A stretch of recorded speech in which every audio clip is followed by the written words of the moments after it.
मित्रों नमस्कार, मैं संजीव कुमार कोहली और आज आप मेरे साथ अध्ययन करेंगे कक्षा 10 की हिंदी की पाठ्य पुस्तक क्षितिज के मन्नू भंडारी जी द्वारा लिखित पाठ एक कहानी यह भी। तो आइए प्रारंभ करते हैं, पाठ का अध्ययन प्रारंभ करते हैं। ये मन्नू भंडारी जी द्वारा लिखित पाठ है और इसको हम मन्नू भंडारी जी का आत्मकथ्य भी कह सकते हैं। तो इसका प्रकाशन उन्होंने एक कहानी यह भी नाम से आत्मकथ्य का प्रकाशन किया था, उसी को यहाँ पे दिया गया है। इस पाठ के जो मन्नू भंडारी जी की जीवनी हम अपने पिछले वीडियो में अध्ययन कर चुके हैं। इस पाठ में क्या है उसका थोड़ा जान लेते हैं। एक कहानी यह भी के संदर्भ में सबसे पहले तो हम यह जान लें कि मन्नू भंडारी ने पारिभाषिक अर्थ में कोई सिलसिलेवार आत्मकथा नहीं लिखी है। अपने आत्मकथ्य में उन्होंने उन व्यक्तियों और घटनाओं के बारे में लिखा है जो उनके लेखकीय जीवन से जुड़े हुए हैं।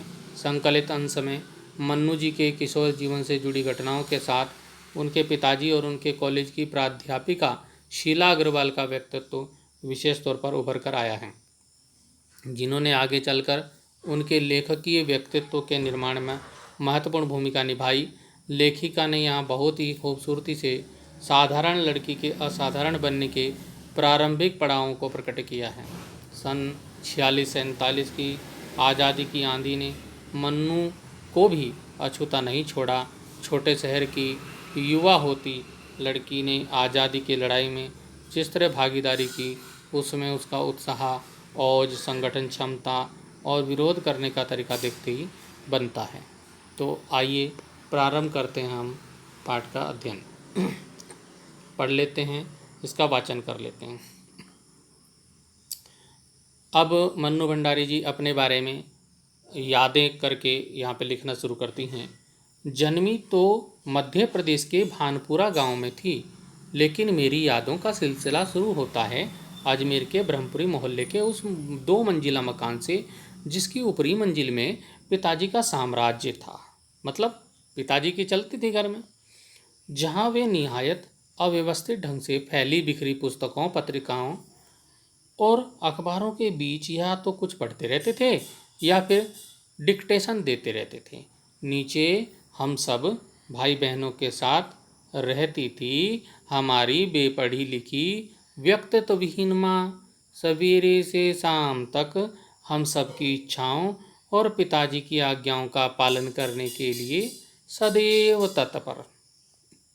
तो यहाँ लेखिका ने बताया कि उनकी माँ जो थी ज़्यादा पढ़ी लिखी नहीं थी और वो सुबह से शाम तक बस काम करने में लगी रहती थी। अजमेर से पहले पिताजी इंदौर में थे, जहाँ उनकी बड़ी प्रतिष्ठा थी, सम्मान था, नाम था। कांग्रेस के साथ साथ वे समाज सुधार के कामों से भी जुड़े हुए थे।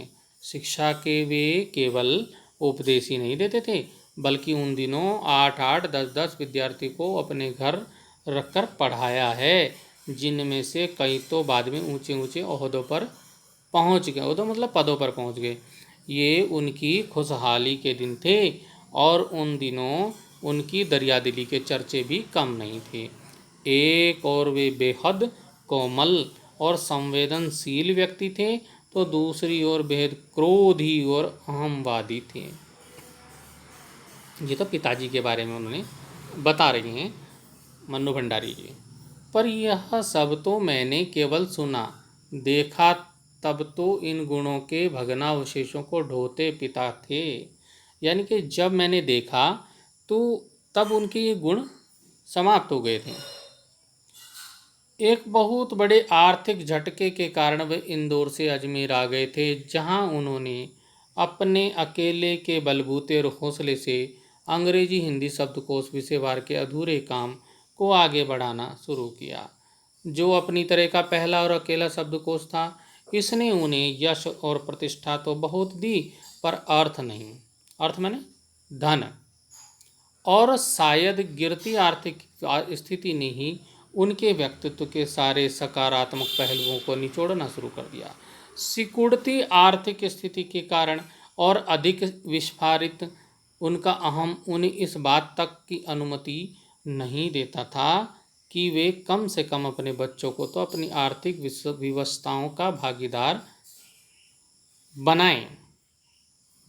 नवाबी आदतें, मतलब आदतें नवाबी थी, भले ही पैसा नहीं था, धन नहीं था।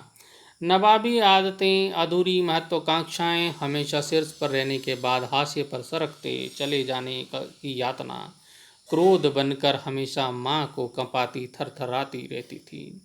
अपनों के हाथों विश्वघात की जाने कैसी गहरी चोटें होंगी, वे जिन्होंने आंख मूंद कर सबका विश्वास करने वाले पिता को बाद के दिनों में इतना शक्की बना दिया कि जब तब हम लोग भी उसकी चपेट में आते ही रहते।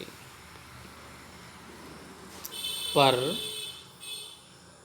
यह पितृगाथा में इसलिए नहीं गा रही कि मुझे उनका गौरवगान करना है, बल्कि मैं तो यह देखना चाहती हूँ कि उनके व्यक्तित्व की कौन सी खूबी और खामियाँ मेरे व्यक्तित्व के ताने बाने में गुथी हुई हैं, या कि अनजाने अनचाहे किए उनके व्यवहार ने मेरे भीतर किन ग्रंथियों को जन्म दे दिया। मैं काली हूँ, बचपन में दुबली और मरियल भी थी। गोरा रंग पिताजी की कमजोरी थी, सो बचपन में मुझसे 2 साल बड़ी खूब गोरी, स्वस्थ और हंसमुख बहन सुशीला से हर बात में तुलना और फिर उसकी प्रशंसा ने ही क्या मेरे भीतर ऐसे गहरे हीन भाव की ग्रंथि पैदा नहीं कर दी कि नाम, सम्मान और प्रतिष्ठा पाने के बावजूद आज तक मैं उससे उबर नहीं पाई। तो लेखिका यहाँ पे बता रही हैं कि उनके पिताजी जो है गोरे रंग उसको ज़्यादा पसंद करते थे। तो क्योंकि लेखिका कह रही कि मैं काली थी और दुबली पतली मरियल सी थी, तो मेरे पिताजी जो मेरे से दूसरी बहन थे उसको ज़्यादा सम्मान देते थे, उसको ज़्यादा पसंद करते थे। तो मुझ में भी, मेरे भीतर भी ये हीन भावना उत्पन्न हो गई। तो इससे ये भी सीखने को मिलता है कि अपने बच्चों के प्रति हमें क्या नहीं करना चाहिए, उनमें भेदभाव नहीं करना चाहिए, और जिससे कि आगे चलकर उनको हीन भावना पैदा ना हो, उत्पन्न ना हो। आज भी परिचय करवाते समय जब कोई कुछ विशेषता लगाकर मेरी लेखक की उपलब्धियों का जिक्र करने लगता है तो मैं संकोच से सिमट ही नहीं जाती, बल्कि गढ़ने को आती हूँ। शायद अचेतन की किसी परत के नीचे दबी इसी हीन भावना के चलते मैं अपनी किसी भी उपलब्धि पर भरोसा नहीं कर पाती। मतलब उसके अंदर आत्मविश्वास की कमी आ गई लेखिका के अंदर, ये कहना चाह रही हूँ। सब कुछ मुझे तुक्का ही लगता है। पिताजी के जिस शक्की स्वभाव पर मैं कभी भन्ना भन्ना जाती थी, आज एकाएक अपने खंडित विश्वासों की व्यथा के नीचे मुझे उनके शक्की स्वभाव की झलक ही दिखाई देती है। कहने का अर्थात जैसे मेरे पिताजी शक्की स्वभाव के थे, वैसी ही स्वभाव मेरा भी हो गया है। बहुत अपनों के हाथों विश्वासघात की गहरी व्यथा से उपजा शक होश संभालने के बाद से ही जिन पिताजी से किसी न किसी बात पर हमेशा मेरी टक्कर ही चलती रही, वे तो ना जाने कितने रूपों में मुझ में हैं, कहीं कुंठाओं के रूप में, कहीं प्रतिक्रिया के रूप में, तो कहीं प्रतिच्छाया के रूप में। कहने का अर्थ ये लेखिका ये कहना चाहती है, हमारे माता पिता की जो छवि है हमारे में आ ही जाती है। केवल बाहरी भिन्नता के आधार पर अपनी परंपरा और पीढ़ियों को नकारने वालों को क्या सचमुच इस बात का बिल्कुल एहसास नहीं होता कि उनका आसन अतीत किस कदर उनके भीतर जड़ जमाए बैठा रहता है। समय का प्रवाह भले ही हमें दूसरी दिशाओं में बहा कर ले जाए, स्थितियों का दबाव भले ही हमारा रूप बदल दे, हमें पूरी तरह उससे मुक्त तो नहीं ही कर सकता। अब पिता के बात हो गई, अब माता जी की भी सुन लीजिए। पिता के ठीक विपरीत थी हमारी बेपढ़ी लिखी माँ। धरती से कुछ ज़्यादा ही धैर्य और सहन शक्ति थी शायद उनमें। पिताजी की हर ज्यादती को अपना प्राप्य और बच्चों की हर उचित अनुचित फरमाइश और जिद को अपना फर्ज समझकर बड़े सहज भाव से स्वीकार करती थी वे। उन्होंने जिंदगी भर अपने लिए कुछ मांगा नहीं, चाहा नहीं, केवल दिया ही दिया। हम भाई बहनों का सारा लगाव शायद सहानुभूति से उपजा माँ के साथ था, लेकिन निहायत असहाय मजबूरी में लिपटा उनका यह त्याग कभी मेरा आदर्श नहीं बन सका। ना उनका त्याग, ना उनकी सहिष्णुता। खैर, जो भी हो, अब यह पैतृक पुराण यहीं समाप्त कर अपने पर लौटती हूँ। तो माँ के बारे में बताया कि उनकी माँ बहुत सहनशील थी और अपने बच्चों के लिए, अपने पति के लिए पूरी तरह से समर्पित थी, जो कि लेखिका को बिल्कुल भी पसंद नहीं था उसकी सहन शक्ति। तो आगे अब परिवार की बात आ रही है, तो आगे 5 भाई बहनों में सबसे छोटी मैं मैंने मन्नू भंडारी। कौन? मन्नू भंडारी। सबसे बड़ी बहन की शादी के समय में शायद 7 साल की थी और उसकी एक धुंधली सी याद मेरे मन में है। लेकिन अपने से 2 साल बड़ी बहन सुशीला और मैंने घर के बड़े से आंगन में बचपन के सारे खेले, सतोलिया, लंगड़ी टांग, पकड़म पकड़ाई, काली तीलो, तो कमरों में गुड्डे गुड्डियों के ब्याह भी रचाए। पास पड़ोस की सहेलियों के साथ यूं खेलने को हमने भाइयों के साथ गिल्ली डंडा भी खेला और पतंग उड़ाने, कांच पीसकर मांझा सूतने का काम भी किया। लेकिन उनकी गतिविधियों का दायरा घर के बाहर ही अधिक रहता था और हमारी सीमा थी घर। कहने का मतलब ये कहना चाहती लेखिका कि लड़कों को तो बाहर खेलने की अनुमति थी, लेकिन हमें, हमारी जो सीमा थी, हमारा जो दायरा था, वो घर के अंदर ही था, घर के भीतर ही था। हाँ, इतना जरूर था कि उस जमाने में घर की दीवारें घर तक ही समाप्त नहीं हो जाती थी, बल्कि पूरे मोहल्ले तक फैली रहती थी। इसलिए मोहल्ले के किसी भी घर में जाने पर कोई पाबंदी नहीं थी। तो ये लेखिका यहाँ ये भी कह देना चाहती है कि उस ज़माने में और ज़माने में बहुत अंतर हो गया। आजकल की जो घर की दीवारें घर के अपने घर के अंदर ही सीमित हो जाती हैं, लेकिन पहले के ज़माने में जो घर की दीवारें थी वो पूरे मोहल्ले तक थी। पूरे मोहल्ला अपना घर था और घर जो परिवार के जैसे पूरा मोहल्ला रहता था, बल्कि कुछ घर तो परिवार का हिस्सा ही थे।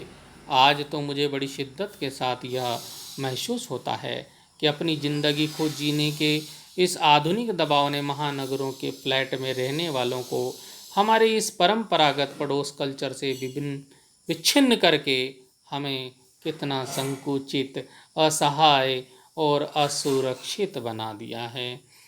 मेरी कम से कम 1 दर्जन आरंभिक कहानियों के पात्र इसी मोहल्ले के यहाँ जहाँ मैंने अपनी किशोरावस्था गुजार अपनी युवावस्था का आरंभ किया था।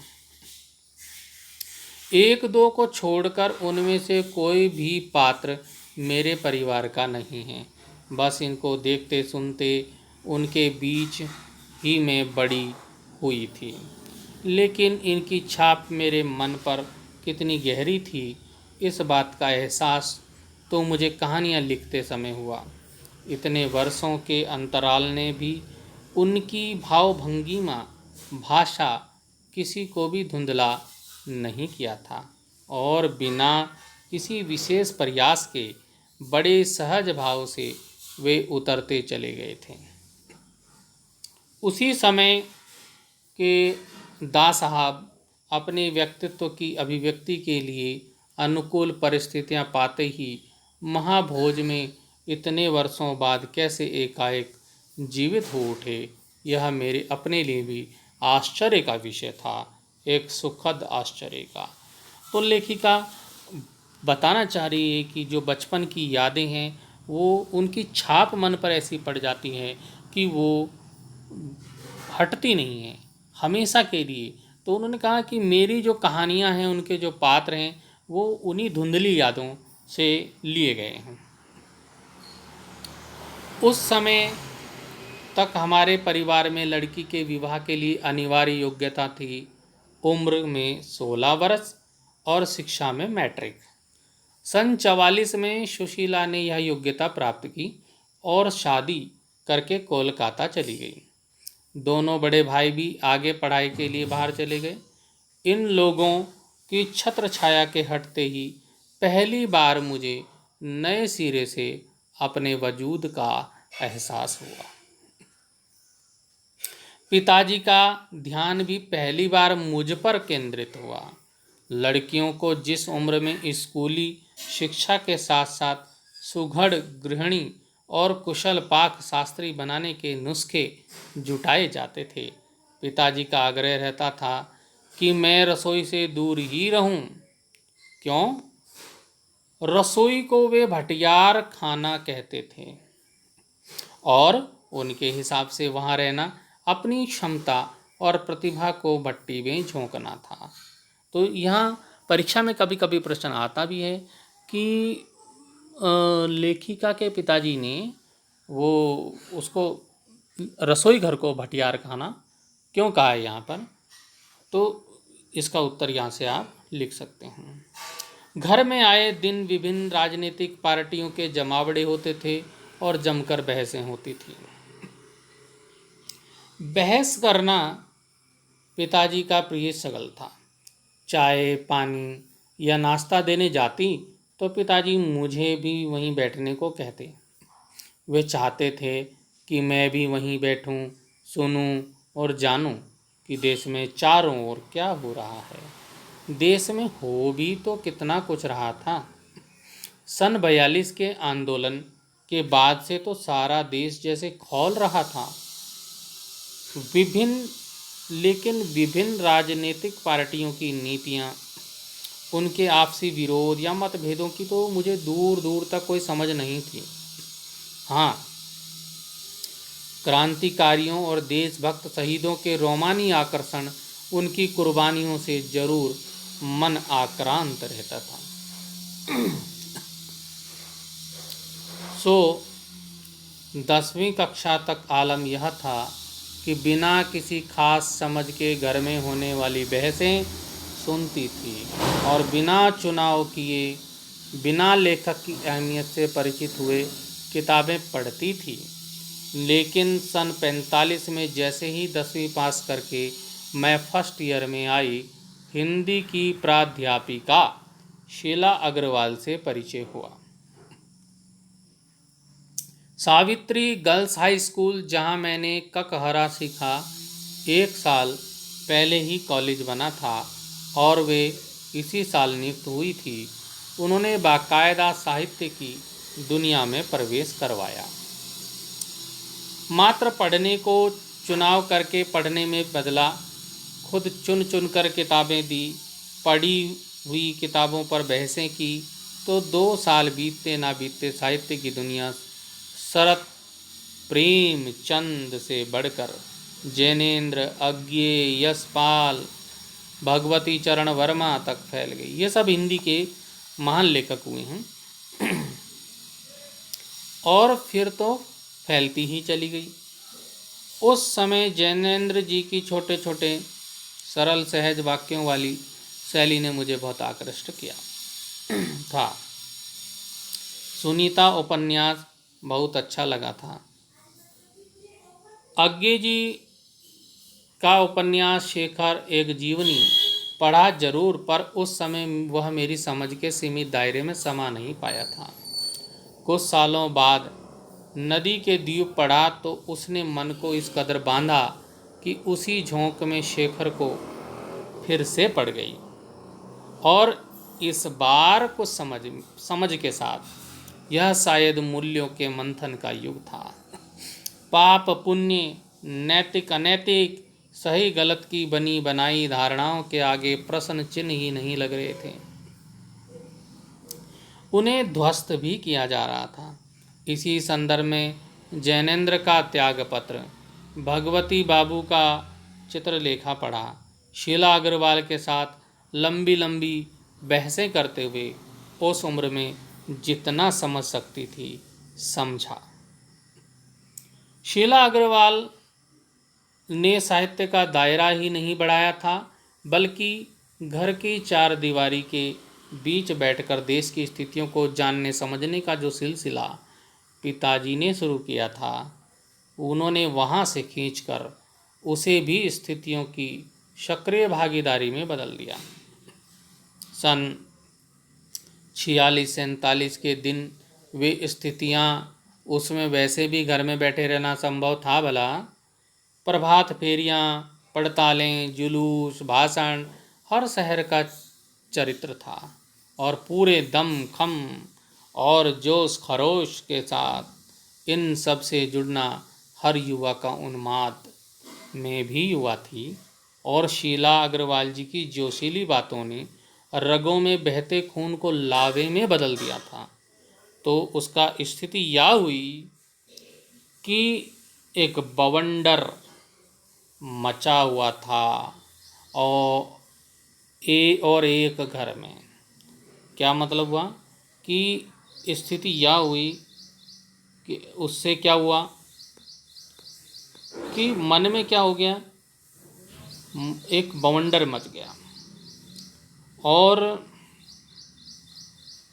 स्थिति इससे क्या हुआ कि पिताजी, एक बवंडर तो देश में मचा हुआ था, एक घर में भी मच गया।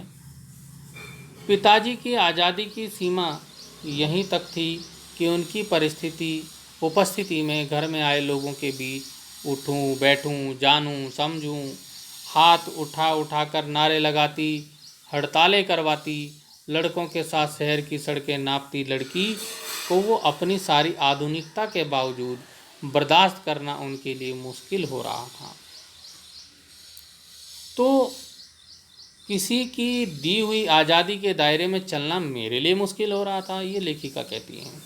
जब रगों में लहू की जगह लावा बहता हो तो सारे निषेध, सारी वर्जनाएं, सारा भय कैसे ध्वस्त हो जाता है, यह तभी जाना। और अपने क्रोध से सबको थरथरा देने वाले पिताजी से टक्कर लेने का जो सिलसिला तब शुरू हुआ। राजेंद्र से शादी की, तब तक वह चलता ही रहा। यश कामना, बल्कि कहूँ कि यश लिप्सा पिताजी की सबसे बड़ी दुर्बलता थी। और उनके जीवन की धुरी था यह सिद्धांत कि व्यक्ति को कुछ विशिष्ट बनकर जीना चाहिए, कुछ ऐसे काम करने चाहिए कि समाज में उनका नाम हो, सम्मान हो, प्रतिष्ठा हो, वर्चस्व हो। इसके चलते ही मैं एक बार उनके कोप से बच गई थी। एक बार कॉलेज से प्रिंसिपल का पत्र आया कि पिताजी आकर मिलें और बताएं कि मेरी गतिविधियों के कारण मेरे खिलाफ अनुशासनात्मक कार्रवाई क्यों न की जाए। पत्र पढ़ते ही पिताजी आग बबूला, यह लड़की मुझे कहीं मुंह दिखाने लायक नहीं रखेगी। पता नहीं क्या क्या सुनना पड़ेगा वहाँ जाकर। 4 बच्चे पहले भी पढ़े, किसी ने ये दिन नहीं दिखाया। गुस्से से भन्नाते हुए ही वे गए थे। लौटकर क्या कहर बरपा होगा इसका अनुमान था। सो मैं पड़ोस के एक मित्र के यहाँ जाकर बैठ गई। घर नहीं आई। क्यों? क्योंकि पिताजी गुस्सा होंगे तो डांट पड़ेगी। माँ को कह दिया कि लौटकर बहुत कुछ गुबार निकल जाए, गुस्सा निकल जाए, तब मुझे बुला लेना। लेकिन जब माँ ने आकर कहा कि वे तो खुश ही हैं, चली चल, तो विश्वास नहीं हुआ। गई तो सही, लेकिन डरते डरते। सारे कॉलेज की लड़कियों पर इतना रोब है तेरा, सारा कॉलेज तुम 3 लड़कियों के इशारे पर चल रहा है। प्रिंसिपल बहुत परेशान थी और बार बार आग्रह कर रही थी कि मैं तुझे घर बिठा लूं, क्योंकि वे लोग किसी तरह डरा धमका कर डांट डपट कर लड़कियों को क्लासों में भेजती हैं, और अगर तुम लोग एक इशारा कर दो कि क्लास छोड़कर बाहर आ जाओ तो सारी लड़कियां निकलकर मैदान में जमा होकर नारे लगाने लगती हैं। तुम लोगों के मारे कॉलेज चलाना मुश्किल हो गया है। उन लोगों के लिए कहाँ तो जाते समय पिताजी मुंह दिखाने से घबरा रहे थे, और कहाँ बड़े गर्व से कहकर आए कि यह तो देश की पुकार है, इस पर कोई कैसे रोक लगा सकता है भला। बेहद गदगद स्वर में पिताजी यह सब सुनाते रहे और मैं अवाक। मुझे ना अपनी आंखों पर विश्वास हो रहा था और ना अपने कानों पर यह हकीकत थी। एक और घटना सुनाती हैं भंडारी जी। एक घटना और, आज़ाद हिंद फौज के मुकदमे का सिलसिला था। सभी कॉलेजों, स्कूलों, दुकानों के लिए हड़ताल का आह्वान था। जो कहीं नहीं कर रहे थे। छात्रों का एक बहुत बड़ा समूह वहाँ जाकर हड़ताल करवा रहा था। जो हड़ताल नहीं कर रहे थे तो छात्रों का समूह जो है, ग्रुप, वो जाके हड़ताल करवा रहा था। शाम को अजमेर का पूरा विद्यार्थी वर्ग चौपड़ मुख्य बाजार का चौराहे पर इकट्ठा हुआ और फिर हुई भाषणबाजी। इस बीच पिताजी के एक निहायत तकियानुसी मित्र ने घर आकर अच्छी तरह पिताजी की लू उतारी। अरे, उस मन्नू की तो मत मारी गई है। पर भंडारी जी, आपको क्या हुआ? ठीक है, आपने लड़कियों को आज़ादी दी, पर देखते आप जाने कैसे कैसे उल्टे सीधे लड़कों के साथ हड़तालें करवाती, हुड़दंग मचाती फिर रही है वह। हमारे आपके घरों की लड़कियों को शोभा देता है यह सब? कोई मान मर्यादा, इज्जत आबरू का ख्याल भी रह गया है आपको या नहीं? तो अब इतना जब मित्र ने कह दिया तो पिताजी को गुस्सा तो आना ही था, आग लग गई। वे तो आग लगाकर चले गए और पिताजी सारे दिन भभकते रहे। बस अब यही रह गया है कि लोग घर आकर थूक थूक करके चले जाएं। बंद करो अब इस मन्नू का घर से बाहर निकलना। हम अब इस सबसे बेखबर में रात होने पर घर लौटी तो पिताजी के एक बेहद अंतरंग और अभिन्न मित्र ही नहीं, अजमेर के सबसे प्रतिष्ठित और सम्मानित डॉक्टर अम्बालाल जी बैठे थे। अब मुझे देखते ही उन्होंने बड़ी गर्मजोशी से स्वागत किया। आओ आओ मन्नू, मैं तो चौपड़ पर तुम्हारा भाषण सुनते ही सीधा भंडारी जी को बधाई देने चला आया। I am really proud of you. क्या तुम घर में घुसे रहते हो भंडारी जी? घर से निकला भी करो। You have missed something. और वे धुआंधार तारीफ करने लगे। वे बोलते जा रहे थे और पिताजी के चेहरे का संतोष धीरे धीरे गर्व में बदलता जा रहा था। भीतर जाने पर माँ ने दोपहर की गुस्से वाली बात बताई तो मैंने राहत की सांस ली। आज पीछे मुड़कर देखती हूँ तो इतना तो समझ में आता ही है क्या तो उस समय मेरी उम्र थी और क्या मेरा भाषण रहा होगा। यह तो डॉक्टर साहब का स्नेह था जो उनके मुंह से प्रशंसा बनकर बह रहा था। या यह भी हो सकता है कि आज से 50 साल पहले अजमेर जैसे शहर में चारों ओर से उमड़ती भीड़ के बीच एक लड़की का बिना किसी संकोच और झिझक के यूँ धुआंधार बोलते चले जाना ही इसके मूल में रहा हो। पर पिताजी कितनी तरह के अंतर विरोधों के बीच जीते थे वे। एक और विशिष्ट बनने और बनाने की प्रबल लालसा और दूसरी ओर अपनी सामाजिक छवि के प्रति भी उतनी ही सजगता। पर क्या यह संभव है? क्या पिताजी को इस बात का बिल्कुल भी एहसास नहीं था कि इन दोनों का तो रास्ता ही टकराहट का है? सन 47 के मई महीने में शीला अग्रवाल को कॉलेज वालों ने नोटिस थमा दिया। लड़कियों को भड़काने और कॉलेज का अनुशासन बिगाड़ने के आरोप में इस बात को लेकर हुड़दंग न मचे, इसलिए जुलाई में 3rd ईयर की क्लासेस बंद करके हम 2-3 छात्राओं का प्रवेश निषिद्ध कर दिया। हुड़दंग तो बाहर रहकर भी इतना मचाया कि कॉलेज वालों को अगस्त में आखिर 3rd ईयर खोलना पड़ा। जीत की खुशी पर सामने खड़ी बहुत बड़ी चिर प्रतीक्षित खुशी के सामने यह खुशी बिला गई। और वो खुशी थी, क्या खुशी थी? वो खुशी थी शताब्दी की सबसे बड़ी उपलब्धि 15 अगस्त सन 1947, जिसमें क्या हुआ था? हमारा देश आज़ाद हुआ था, हमें स्वतंत्रता प्राप्त हुई थी।